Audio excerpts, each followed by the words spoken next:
Welcome again to Let's Talk Forensics with Pastor Dan. We're down to the last section. We're going to do two sections here back to back. And then after that, we're going to do a review practice or review game and then the test. And so that's going to finish up this section. It'll be a few days short of a full 90-day semester. But in a regular school year, you would have things like testing that would take up a day and maybe assemblies. So 80 something is pretty close to where we should be.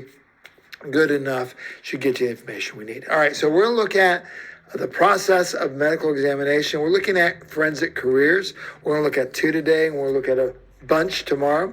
So the first one is called process of medical examination. This is applying medicine or scientific skills to obtain information from the body as to the cause of death. Now, the person that does medical examination is a medical examiner. This is a medical doctor, has an MD. I've always told my class, sometimes medical examiners, well, not always the case, don't necessarily have to have the best bedside manner because their patients are dead.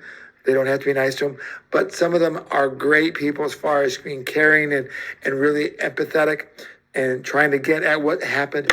These people try to determine the COD or cause of death. No, we're not doing Call of Duty here. All right. Now, the process they go by doing this is called an autopsy.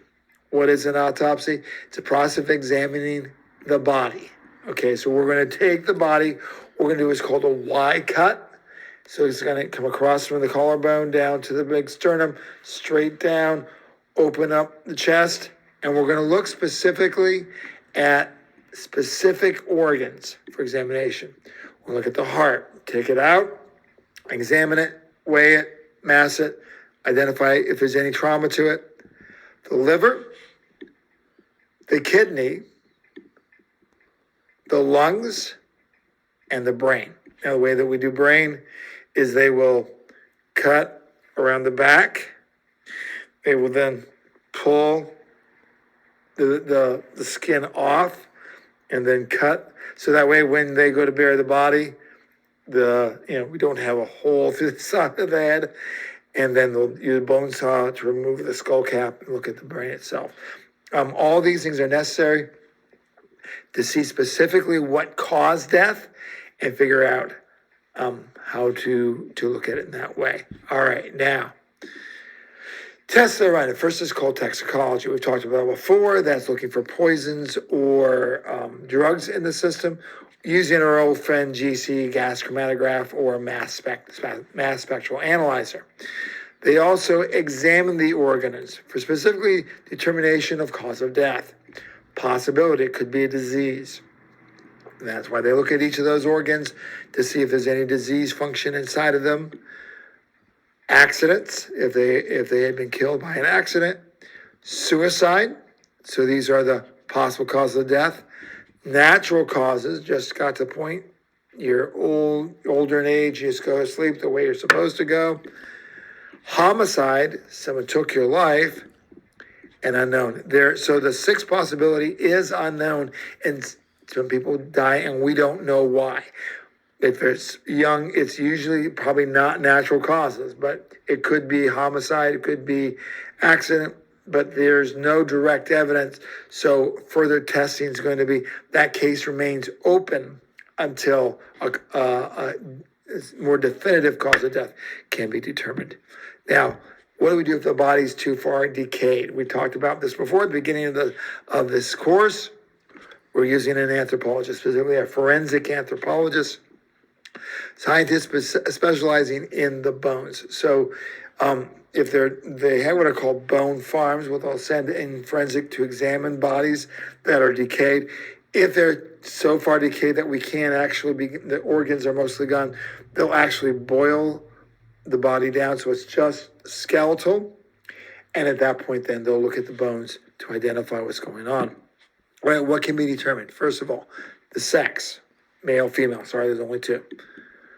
From the pelvis, from the skull. So those are two bone structures we can look at to identify what sex it is. Age, how old you are. We can look at that from the bones.